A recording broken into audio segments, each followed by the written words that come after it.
સતત વિવાદોમાં રહેનારી કીર્તિ પટેલ ફરી એકવાર વિવાદનું કેન્દ્ર બની છે અને તેની સામે બીજી ફરિયાદ નોંધાતા હવે તેની મુશ્કેલીઓમાં વધારો થયો છે.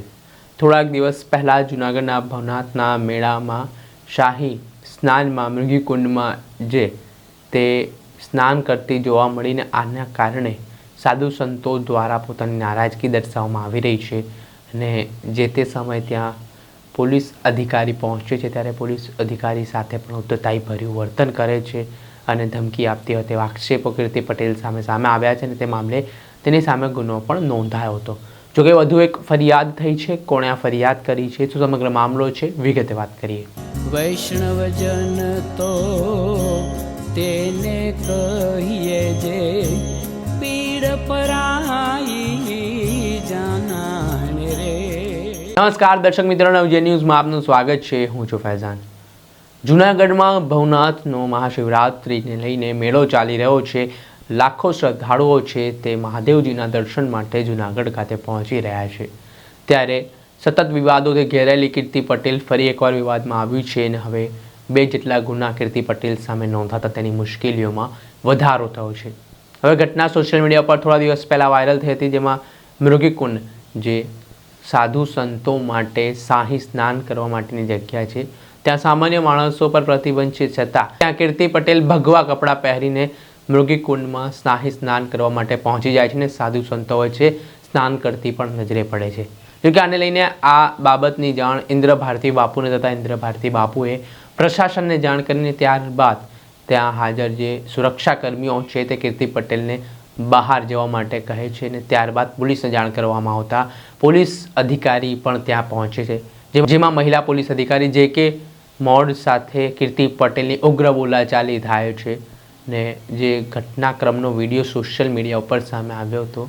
એટલું જ નહીં, પોલીસના કામમાં રૂકાવટ ઊભી કરવી અને ધમકી આપી તે બદલ પોલીસ અધિકારી દ્વારા કીર્તિ પટેલ સામે ફરિયાદ નોંધાવવામાં આવી હતી.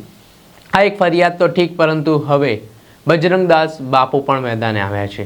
શાહી સ્નાનમાં જે બહારના માણસો દ્વારા સ્નાન કરવામાં આવ્યું છે અને કીર્તિ પટેલ દ્વારા સાધુ સંતો વચ્ચે જઈને ભગવા કપડાં પહેરીને જે શાહી સ્નાન કરીને સાધુ સંતોની લાગણી દુભાવી છે તે બાબતે તેમણે ભવનાથ પોલીસ સ્ટેશનમાં ફરિયાદ કરી છે. આ મામલે પહેલાં બજરંગદાસ બાપુનું નિવેદન સામે આવ્યું છે. તેઓએ શુભપ્રહાર ત્યાંના સત્તાધીશોને પણ કર્યા છે.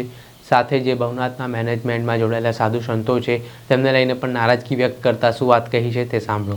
ભગવા અસ્ત્ર પહેરીને કીર્તિ પટેલ શાહી સ્નાનમાં ઘૂસી ગઈ નાગા બાવાને વચ્ચે. એને એમ કહે છે કીર્તિ કે હું બધાને જોઈ લઈશ. વિડીયોમાં મેં સાંભળ્યું, મેં હરૂભરૂ એને ઓળખતો પણ નથી. એટલે આ વિડીયા મેં જોયા બધા. હવે આ કીર્તિ પટેલને ઉતારો કોની આવે પણ રોકી કોની? આ મારો પ્રશ્ન છે સરકારશ્રીને. જુનાગઢ જિલ્લા કલેક્ટર એસપીની મેં રજૂઆત કરેલી છે આ બાબતમાં કે હું ફરિયાદી બનું છું. જુનાગઢના સાધુ આગળ નો આવે કંઈ નહીં, ક્યાંય પણ ગુજરાત પણ હું આગળ આવીશ તો પછી મહાત્મા હું કીર્તિને છોડીશ નહીં. એટલે કીર્તિના નામનો મેં ગુનો લખાવ્યો છે અને એ મારે એસપી આઈને કલેક્ટર આઈને બધે વાત થઈ ગઈ છે, એની તપાસ ચાલુ છે. હવે આજકાલ ગાડી પકડવા જાય જ્યાં અહીં છે ત્યાં. અત્યારે એ હજી ભવનાથમાં મળી નથી. હવે મારી પાસે એવા રિપોર્ટ છે, પણ કદાચ આને અમદાવાદ કે સુરત જાય, ત્યાંથી પકડી આવશે અને એની રિમાન્ડની માંગણી થાય, એને મારકૂટ થાય. મને ઓફિસર ઉપર ખાસ વિશ્વાસ છે, કેમ ઓફિસરોને મેં આશીર્વાદ આપ્યા છે. ઓફિસરો બને ત્યાં સુધી આ સનાતન ધર્મનું ખરાબ નહીં કરે, પૂરો વિશ્વાસ હિન્દુ છે. અને ઘણાને હું ઓફિસરોને આશીર્વાદ આપ્યા છે, પ્રમોશન લઈને ગયા છે અહીંથી મારી પાસેથી. હિન્દુ સમાજને મેં બને ત્યાં સુધી સનાતન ધર્મનો ઘા કરે ત્યાં હું સહન કરતો નથી. બાપુ, આ ઘટનામાં તમારી માંગ શું છે? મારી માંગ એ છે કીર્તિ પકડને વહેલી તકે પકડે, એને પકડીને એની રિમાન્ડ દે, એને મારકૂટ કરે. એટલે જેવું હોય છે એવું કીર્તિ પટેલ ઓકી નાખીને માની જાય કે ક્યાં મહાત્મા મને ઉતારો આપ્યો હતો અને ક્યાં મહાત્મા મને ભગવા કપડાં પહેરાવ્યા હતા. ક્યાં મહાત્મા મને ભગવા કપડાં પહેરાવ્યા હતા. એટલે કીર્તિ પટેલ માની જાય, મારી ગેરંટી. જ્યાં સુધી તમે સરકાર જાગૃત નહીં થાવ, ગુજરાત સરકારમાં જો આવા ઢોંગ હાલી રહ્યા છે અને તમે જો અવાવને એજન્ટ તરીકે બાવાઓને હાકી મૂક્યા છે, એ હું સખ્ત શબ્દોમાં વખોડી કાઢું છું. જે બે નંબરના ધંધા હાલે છે, કોઈ છોકરીઓને મૂકતા નથી, બહારથી બોલાવે છે, વીઆઈપી ગાડીઓ જાય છે, હું ધંધા હાલે છે, ગરીબ સાધુ જાય તેનો ટુકડો નથી, 70 કરોડના બંગલા બનાવ્યા છે, હું હાલી રહ્યો. આ બધું મારી પાસે રિપોર્ટ ખિસ્સામાં છે. બાપુ શું માનો છો કીર્તિ પટેલ કઈ રીતે પહોંચી શકી હોય? કીર્તિ પટેલનું મારું માનવું એ છે કે હરિયાણા ભારતી આશ્રમ, હરિયાણા ભારતી છે ત્યાં આશ્રમમાં રોકાણી. મારું માનવું એમ છે, હું એમ કહેતો રોકાણી તેમ, પણ મારું માનવું એમ છે કે હરિયાણા એ એમ કહેતી કે હરિયાણા ભારતી મારા ગુરુ મહારાજ છે. તો મારું માનવું છે કીર્તિ ભારતી કીર્તિ પટેલ અહીંયા રોકાણી હોય તો મને શંકા છે કે એ મહાત્માઓ ઇન્દ્ર ભારતી અને હરિયાણા ભારતી બે મળીને ભગવા કપડા આપ્યા હોય અને સાઈ સન્માનમાં ભેગી લીધી હોય. એ કે એનું કારણ છે કે જ્યારે ઋષિ ભારતીઓનો ગુરુ ચેલાનો કોઈ પણ સરખેજનો ત્યારે કીર્તિ પટેલે સાથ આપ્યો હતો હરિયાણા ભારતીને, ખુલ્લા આવી ગઈ હતી, એને કબાટે ખોલ્યા હતા. આ મને ખબર છે બધી.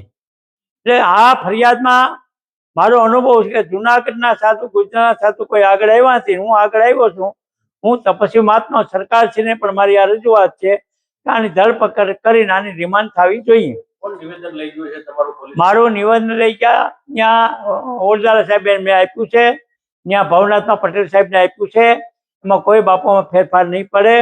અને મેં આજે જ સાહેબને ફોન કર્યો, જે નકલ છે એ મને એક મોકલજો, અને એમાં કલમોનો ઉમેરો કરવામાં આવશે. મને પોલીસ ખાતા પર પૂરો વિશ્વાસ છે, હું એમાં કોઈ ફેરફાર નહીં થાય. અને ફેરફાર થાય તો હું દિલ્હી ફોન કરી લઈશ. જુનાગઢ મેં કરી છે એસપી સાહેબને ખુદને, ઓરદારા સાહેબને, અને એને મારું નિવેદન લીધેલું છે ઓરદારા સાહેબે. અને ઓરદારા સાહેબે મને ખાતરી આપી, મેં ફોને કર્યો છે કે સાહેબ ઓરદારા કે મારી ખાતરી બાપુ કીર્તિને હું ગમે એમ કરીને પૂરી દઈશ. આ જ મારી એક માંગ છે, બીજું કોઈ માંગ આમાં નથી. આમાં કોઈ સાધુ પર હું કેસ કરવા માંગતો નથી. કીર્તિ આપણે સાંભળ્યા હતા બજરંગદાસ બાપુ. તેમણે પ્રહાર કરતા કહ્યું કે સાધુ સંતો માટેની આ જગ્યા છે ને આના માટે અનામત જગ્યા, અખાડાના લોકો જ અહીંયા આવી શકે છે ને સ્નાન કરી શકે છે, તો બહારના માણસો શું કામ અહીંયા પ્રવેશ્યા. સાથે જ તેમણે કહ્યું કે જેટલા પણ લોકો અહીંયા શાહી સ્નાન કર્યા છે તેમની સામે પણ પગલાં લેવા જોઈએ. ને આને લઈને હવે પોલીસે કાર્યવાહી તેજ કરી છે. આ મામલે શું કહી રહ્યા છે જૂનાગઢના ડીવાયએસપી, તેમને પણ સાંભળો. મેળાનું આયોજન થાય છે ભવનાથ ખાતે, જેમાં ભારતભરના તમામ સાધુ સંતો પધારે છે.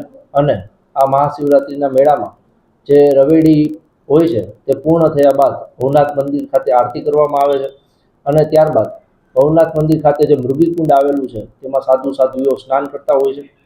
આ સમય દરમિયાન સાધુનો વેશ ધારણ કરીને કીર્તિ પટેલ નામની જે વ્યક્તિ છે, જે સોશિયલ મીડિયામાં ખૂબ જ પ્રખ્યાત છે, તે વ્યક્તિ ત્યાં પ્રવેશે છે.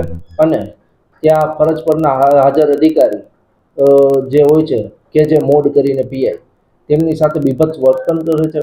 એટલે સમગ્ર બનાવ એ રીતે બને છે કે જે કીર્તિ પટેલ જે મહિલા છે તે સાધુના વેશમાં ત્યાં પ્રવેશે છે અને મૃગીકુંડમાં સ્નાન કરે છે, જેના કારણે પીઆઈ કે જે મોડ નામના અધિકારી અન્ય કોઈ બનાવ ના બને અને આ વિવાદ છે વધુ વણશે નહીં તે માટે તેઓને રોકે છે અને તેઓને સાઈડમાં લઈ જતા હોય છે.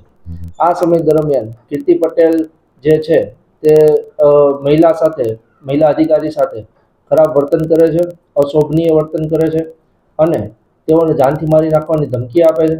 જેના કારણોસર ભવનાથ પોલીસ સ્ટેશન ખાતે ફરજ રૂકાવટનો ગુનો દાખલ કરવામાં આવેલ છે. અને આ જ સમય દરમિયાન અન્ય પણ એક ફરિયાદ દાખલ કરવામાં આવેલી છે, જેની વિગત એવી છે કે મહામંડલેશ્વર સ્વામી બજરંગદાસ બાપુ કે જેઓએ સોશિયલ મીડિયામાં આ જે કીર્તિ પટેલ અને અન્ય વ્યક્તિઓ જે મૃગીકુંડમાં સ્નાન કરતા હોય છે તે બાબતનો વિડીયો જોતા તેઓની ધાર્મિક લાગણી અને આસ્થાને ઠેસ પહોંચેલ હોય, જેથી તેઓએ ભવનાથ પોલીસ સ્ટેશન ખાતે ફરિયાદ આપેલ છે.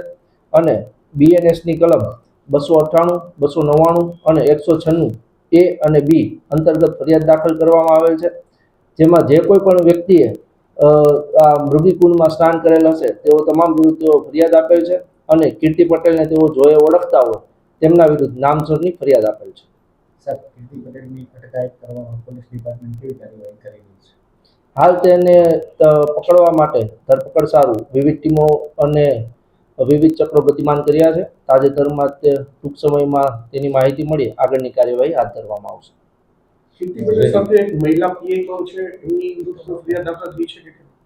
હાલ જે બજરંગદાસ બાપુએ જે ફરિયાદ આપેલ છે તેમાં મૃગકુંડમાં સ્નાન કરતા સાધુ સાધ્વીઓ સિવાયના અન્ય તમામ વ્યક્તિઓ વિરુદ્ધ તેઓએ સ્નાન કરેલો હોય, જેથી તેમની ધાર્મિક આસ્થા અને લાગણી દુભાયેલી હોય, જેથી તમામ વિરુદ્ધ કાયદેસરની કાર્યવાહી કરવા માટે તેઓએ આગ્રહ રાખેલ છે.